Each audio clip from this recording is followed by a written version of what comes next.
Hey everyone, my name is Nathan Jones, and if you're new here, welcome. I like to talk about all things movies, specifically Blu-rays, and welcome to my film journey. This is week 37, so for the last 37 weeks, I have been journaling the things that I have been consuming. So the things that I've been watching, reading, listening to, etc. I've just been trying to put a focus on the things that I have been doing with my media, and so that's what this whole journey is. And so I hope you're following along and enjoying the ride, even though it is kind of up and down at times. And I will admit, if you have been on the channel for a while and you have been commenting, I do want to at least address something. I am so sorry that I have not been responding back to that. I need to get better at that. I'm honestly have been kind of up and down mentally, and so a little bit of this is just kind of pulling away, and so I definitely don't think that's a good idea. So if anyone wants to message me, I can talk to you there, but again, I will get back to, like I said, in the comment section. So let me know what you've been watching, because I am definitely curious. I definitely read these things even if I don't respond, so I am going to get better at that and start responding again, because I have been kind of lackluster at that, and I apologize for that.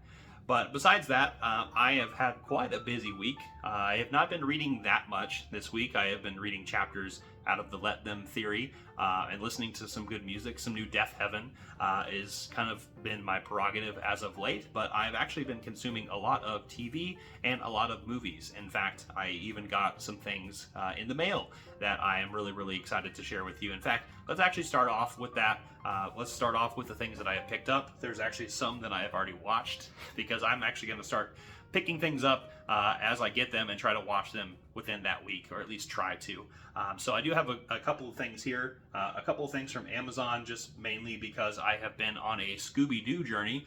Recently, I have been watching the new Scooby-Doo movies, which I will cover here in a bit, but I was also able to pick up two of my absolute favorites as a kid, because both of these came out in my childhood, or at least I had been watched these over and over and over again in my childhood. But let's first talk about the movie that came out first. I think in the late 80s is when this came out, but it is Scooby-Doo Ghoul School and the Ghoul School, which is something I rented quite a bit as a child from Blockbuster and my local Buster's Video, which is what my version of that is. It used to be Diamond Video. There used to be a couple of things here where I live. But regardless, this movie is just so much fun. This is 90 minutes of just pure nostalgia for me.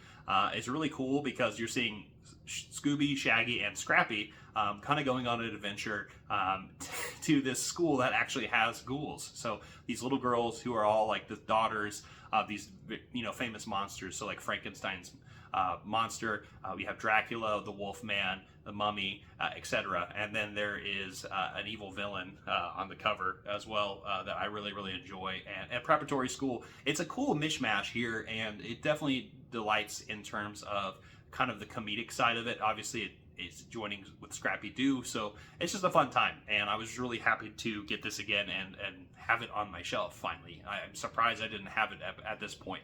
But this movie, clear 3.5 out of 5. Nostalgia hits in really, really hard with it, but it's a good time, and something that I really, really love.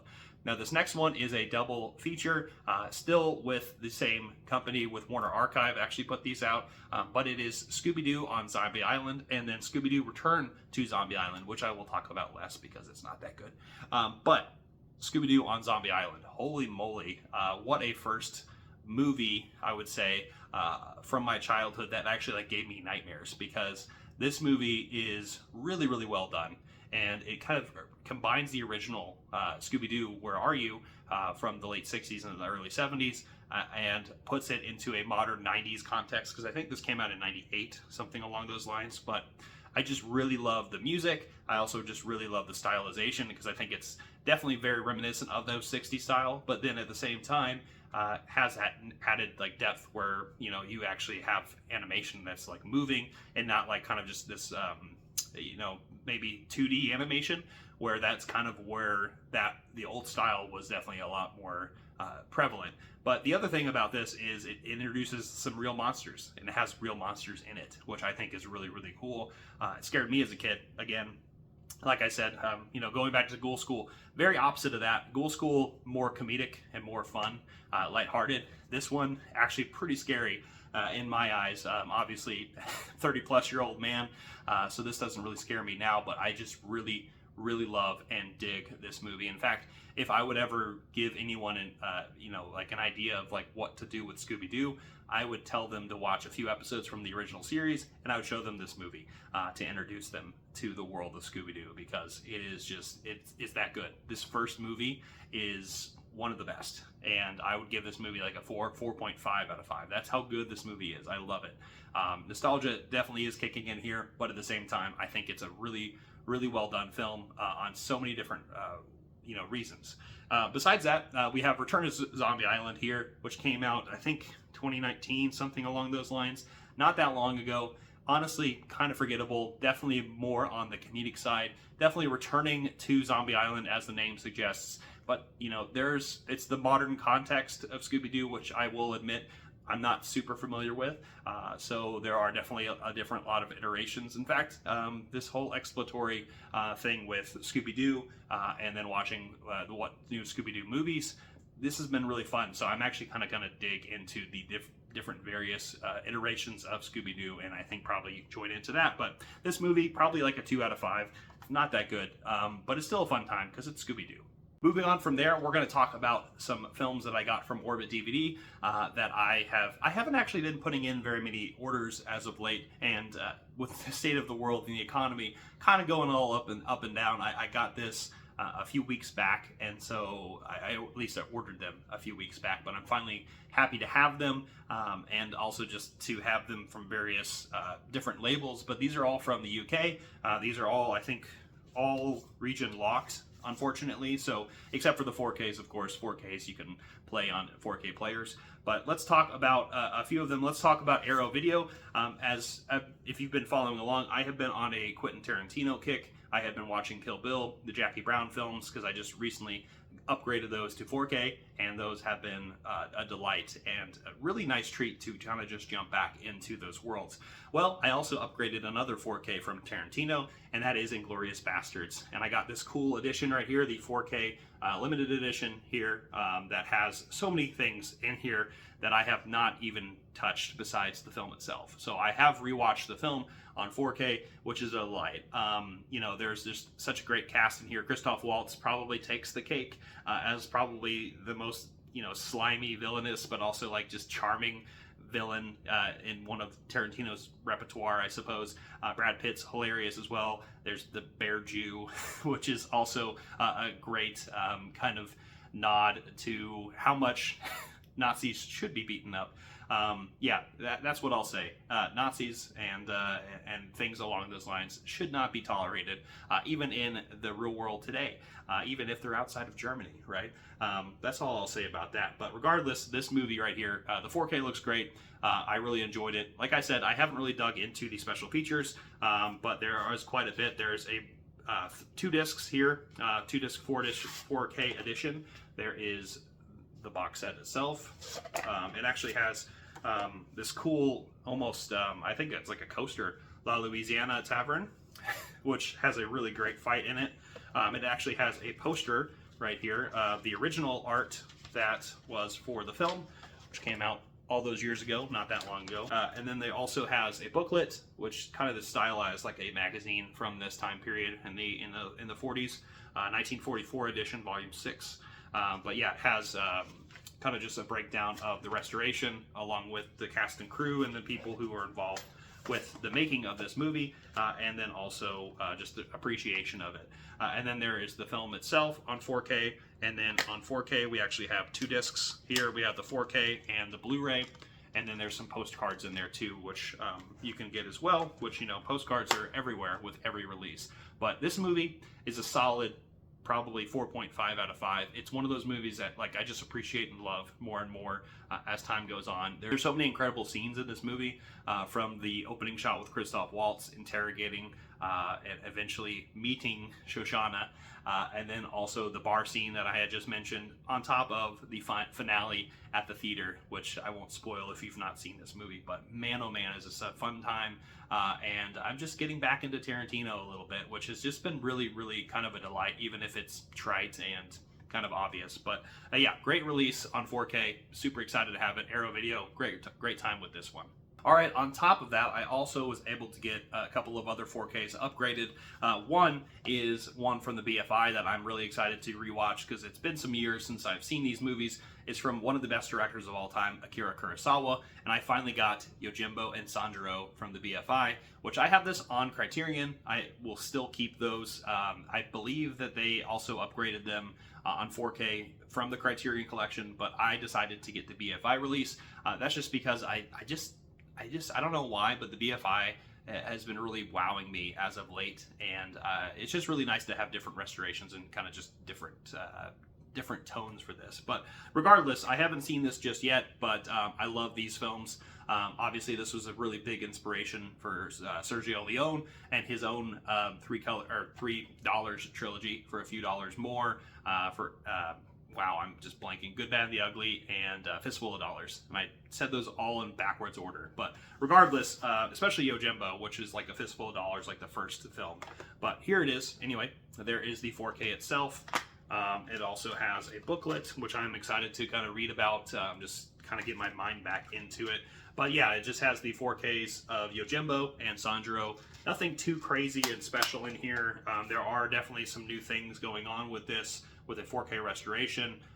There's also some scholars kind of talking about this, and then there's some archival kind of things going on here with some 2002 kind of introductions and different film critics talking about these films. But these movies are a lot of fun, and Toshiro Mifune is just an incredible actor, and is just super charming to watch on the screen, on the silver screen. And I'm super excited to rewatch this on 4K and jump back into these films. And then the last film is a heartbreaker, and one that I almost watched last night, but I decided to watch something else instead, mainly because I'm like, am I going to be in this headspace? But I will eventually watch this. But I got the Curzon edition of Paris, Texas, which I love the kind of foil holographic kind of look design of this box set right here. This is the 4K itself. This is one of the best films ever made. This is probably a 5 out of 5. Type of film. I have the soundtrack with Ry Cooder, who did it, but there's a booklet that Curzon put that together. Then there's also posters, which I think is really cool, that I love so much because I am definitely going to be putting these up. But there's actually the original poster art, which I can't take out. There it is. And then there is actually a French, right here, Palme d'Or, Paris, Texas poster. And then there are the ones that Curzon put out themselves for the 40th anniversary, which is why they put this together, which is some original art, but obviously taking it from the movie itself. If I can even open these things, geez, it's just really difficult to open. But that's a really cool poster. And then there's also this one, which I actually have a version of this poster in my movie room already. I got that with the Vim Vendors box set that I also got from Curzon, so I have multiple versions of this film, but there is a Blu-ray and a 4K. The 4K is actually in the disc player, but it's actually a pink disc. It's the same as this, but yeah, you just see that iconic shot of a man returning from a very long hiatus, and man, oh man, yeah, if anyone hasn't seen this, Harry Dean Stanton is a legend, and if you've not seen this movie, like, go do yourself a favor and have yourself a good cry. Definitely going to be watching this very soon, probably in a different headspace, but I haven't seen this just yet, the new 4K restoration of it, but I love this film, and it's definitely one of my favorites of all time. And Vim Vendors is just one of those directors that really can speak to humanity in a way that a lot of directors really don't, I think. And so, anyway, those are some things I picked up, and then there's another film documentary that I picked up because I just recently watched this from the Janus Contemporary line. I didn't know this was separate. In fact, I think I misspoke in my last video. I thought this was the same thing, but I actually got Ryuichi Sakamoto's Coda, which is a documentary of kind of him getting a prognosis of his cancer and kind of going through his process of like living through that mindset. But I talked about Opus last time, which I will talk about here in a second. But this documentary came out, I believe, in 2017, and so it was just recently after, you know, getting this diagnosis and kind of just him expressing his thoughts as he was going through. It's really cool to juxtapose this, obviously, with Opus, which is the other film that I actually have right here. I might as well just grab it, which is the films that I'm talking about. So Opus came out in 2023. This was filmed in 2022, shortly before his own death. So it's really interesting to kind of see this initial kind of documentary about his time and the films that he has scored, and also just the performances he's involved in, and also just the background collective process that he's thinking about as he's expressing his self through his music, honestly. And it's just super poetic and super enjoyable, even if it is really melancholic, really sad. But Opus, the thing that I did watch, is honestly a concert. It's a concert film of his last performance, and it is an incredible piece of work. Both of these pieces right here, I've been listening to a lot of Ryuichi Sakamoto as of late because of watching these things, but collectively I'd give these 4.5 out of 5s. I just really love digging into this world, and I definitely want to watch things along the lines of The Last Emperor or Merry Christmas, Mr. Lawrence, and even The Revenant. I just want to get more and more of his kind of discography, if you will, by watching a lot of his films, and then also just getting some vinyl. Maybe I actually have The Revenant on vinyl, and so I might listen to that in lieu of watching these films. But I really love these releases. But that's all I got for the films that I picked up. I did kind of cover some of the films that I had watched this week with Inglourious Basterds and Ryuichi Sakamoto's Coda, but I also watched a few other things here, so let's talk about those releases. I have a couple of Criterions that I talked about from last week. One is a really big film from the Coen brothers that finally came out on 4K, and that is No Country for Old Men, which is one of my favorite films of all time, and also from one of my favorite film years of all time because of the films that came out around it. But man, oh man, we have an incredible thriller of a film with Josh Brolin in it. We also have Javier Bardem, which is one of the most terrifying villains, I think, on silver screen history, period, coming up with this incredibly creative death way with air pressure. With you actually can see that on this. He actually has this nozzle as he's going through, pretty much trying not to get caught in the 1980s. But man, oh man, is this a gorgeous looking 4K. This was actually, it has Tommy Lee Jones in it as well, Kelly MacDonald, along with just seeing Roger Deakins' cinematography in 4K is a treat. And honestly, I love this film and can't get enough of it. This is definitely one of the best thrillers from this time period, but also just of all time, I would say. And it is just one of those films that I think is a masterpiece. It's a 5 out of 5. It's a movie that I think a lot of people need to watch. If you've not seen this movie, it's a treat, both from the dialogue perspective and also just a curiosity perspective, like what's going to happen next, because you really don't expect what happens next if you've not seen this movie. Next is a film from Ryusuke Hamaguchi, who did Drive My Car, which I still haven't seen. I still have it in my collection, but he actually put out this film a few years ago from 2023, and that is Evil Does Not Exist, which is about a small Japanese community kind of getting corporatized slowly by this glamping community that wants to come in where they live and put in this kind of more touristy attraction to make money, obviously, and also to maybe just booster the economy a little bit in the area. But this is a really subtle film. It's in the name too. Evil does not exist. It does, truly, and that evil is actually more nefarious and also more ethereal in the ways that humans connect with each other. And I really love the use of a lot of these people are, I think, non-actors.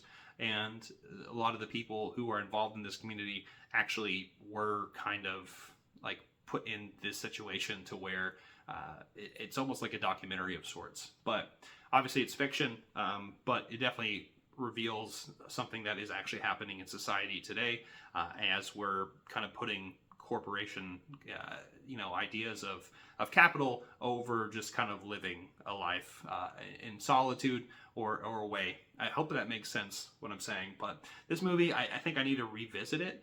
Initially, I would give this a 3.5 out of 5. It's one that I think it needs to sit with me a little bit more, but I quite enjoyed it nonetheless, and I'm very excited to watch Drive My Car. Again, still haven't seen it, but now let's move on. Actually, let's move back to Scooby-Doo for a second, because I did finish season 2 of the almost complete collection of the new Scooby-Doo movies. Season 2 is definitely a big drop-off from season 1.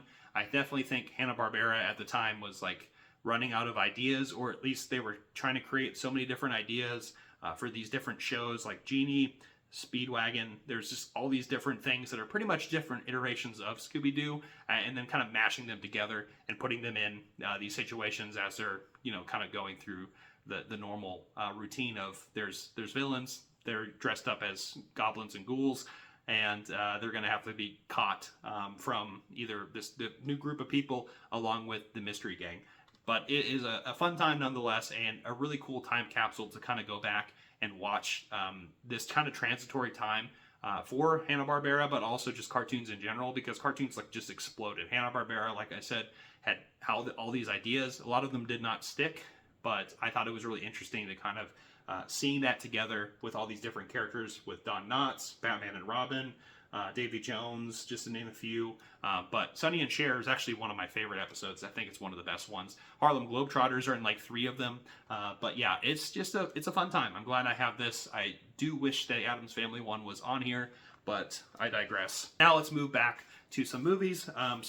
One is one that I have watched multiple times, and one that I think is far underrated. And I actually did not know this as I was looking for this the other day, because I watched this with my friend Chris, and he hadn't seen this movie before, and I actually have really good memories with this movie, because I actually was able to do a kind of like a Navy Sea Fest. I don't know how to describe that, like feast is what I'm going to say, with this movie, with some mutual friends a few years back, almost like a decade ago probably. But I'm talking about the movie Master and Commander, The Far Side of the World. Man, oh man, this movie, underrated as hell.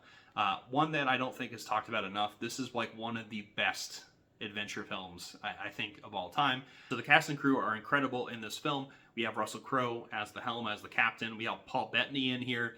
Peter Weir is the director, who I'm in love with because I love Picnic at Hanging Rock. But this movie is just like, it is a movie about camaraderie and brotherhood, and it's just, honestly, it's a weird film of ego, but then like the ego death.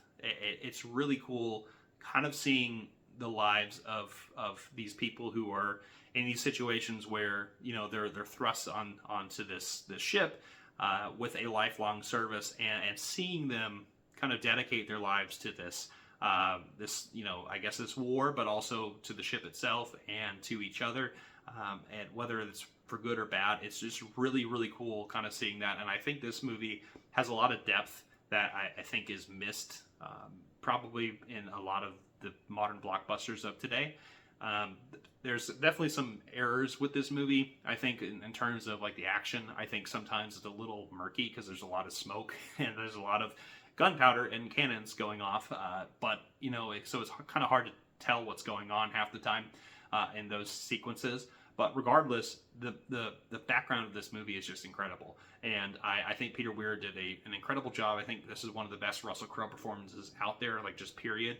I'm really sad that they didn't make more movies of this, because I know this is a really famous series. Going back to that feast that I had with my friends years ago, he's one of my best friends. He is actually an incredible lover of the novel series, and then also of this movie. That's why he actually dedicated all this food that he made that was very similar to the types of food that they would eat, but obviously better, because living out on sea without like fruit and whatnot, not necessarily the best kind of food, but it was just really cool, almost authentic kind of stuff going on, and I deeply miss that kind of stuff. But this movie, for me, it's climbing up there. I think this movie is a 5 out of 5. I love this movie, and I highly recommend people check it out.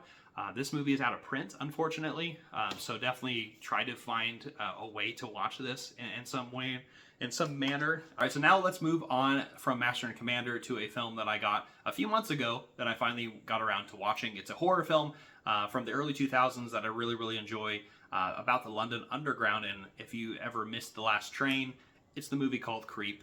And this movie, I love the cover, first of all. So Umbrella did a really good job here. There's also quite a bit of special features that I haven't seen necessarily. There's some 2024 kind of, up-to-date things going on with this movie. But it's about this woman who misses the last train as she's leaving this party, trying to meet a friend across town. And then there is actually a creep that lives in the system itself. You can't tell if it's human or not, but there are a lot of really cool action sequences with that, and not seeing the creep itself, even though the creep is kind of right there. But regardless, like, this is a movie I think you would have a good time if it's just like one of those Friday nights as like watching a slasher. It's definitely just a really fun, gruesome time. A movie that I would definitely watch again, definitely with friends. This movie I would give a solid 3 out of 5 for. It's just one that I had quite a good time with, and also as somebody who has been on the London Underground multiple times now, I never ever want to go and get caught down there, even though there's, honestly, I know how to get out pretty well. Next, we're going to talk about a film that I kind of just put on instead of watching Paris, Texas last night, and I don't know why, but I decided to do this. But I watched the 1967 Valley of the Dolls, which now I want to watch Beyond the Valley of the Dolls because of this movie. But man, oh man, what schlock this movie is. It's this romantic film about these 3 women in various spots of their lives as they're kind of going through their careers, their relationships, and kind of the ups and downs of it. As an actress, I believe one of them is an actress, one of them wants to be an actress, one of them is in the Dolls for Pills, pretty much, is the other. But there's some sexual liberation going on in this film, and some big concepts, especially thinking about it from the time period that this came out in. This is a movie that I think is really interesting, tackling some social taboos at the time, especially. And now we look at it kind of schlocky because there are some really schlocky moments. This is a movie musical of sorts, like drama, romance. But the musical notes are just hilarious to me because some of these people cannot sing for the life of them. And I just have a blast watching them and not hitting notes. But Mark Robson's, he did an okay job here, enough to where it's definitely a movie that I think has developed a cult following, especially with Beyond the Valley of the Dolls, which we'll watch eventually. Roger Ebert did that. But what's really cool about this is it actually has Patty Duke, Barbara Parkins, and Sharon Tate, the late Sharon Tate, for quite some time. But it was really cool seeing them in these different performances as these women going through these different, problems with their lives, and it was really a fun time, even if it's schlocky goodness. I would give this movie like a 2.5 out of 5. It's definitely, it could go either way. Like, you could either really enjoy this movie or you could really hate this movie. But I had quite a good time nonetheless. Even if I gave it like a 2.5 out of 5, it's still a fun time nonetheless.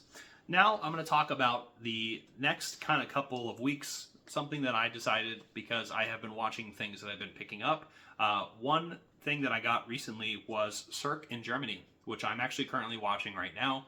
From 1934 to 1935, there's actually 3 movies in here, with some short films as well. I've actually watched one of the films, April, which is a really cool kind of comedy from 1935 that eventually would get Douglas Sirk out of Germany eventually, but it was a really lighthearted comedy there.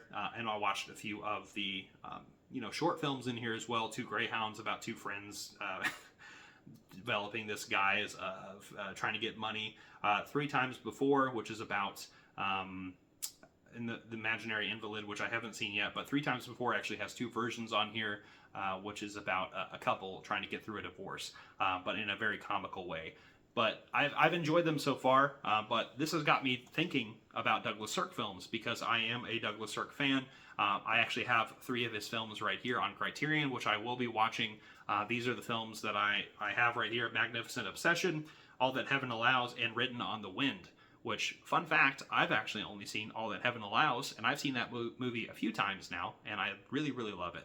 And so I just want to kind of deep dive into the films of, Douglas Sirk as his, when he came over to America, kind of seeing the romance and the melodrama of this time period, and then also in the 30s, when he was in Germany. And I know there's another set of films out there. I actually perused, and there's definitely a lot of films I need to check out from Douglas Sirk, and I actually might get some of those films in the coming weeks, just because I'm definitely very curious about his trajectory as a director, and I'll probably cover more of that.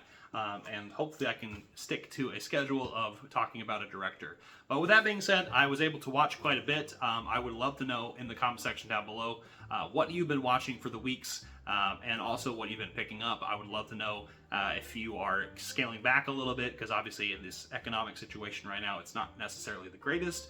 However, this is now the time to watch as much films as you can, and try to enjoy the things you have around you. So with that being said, I hope you enjoyed this video. Give it a like, comment down below, share, hit the notification bell, subscribe, and we'll see you next time. I'm not jonesing around.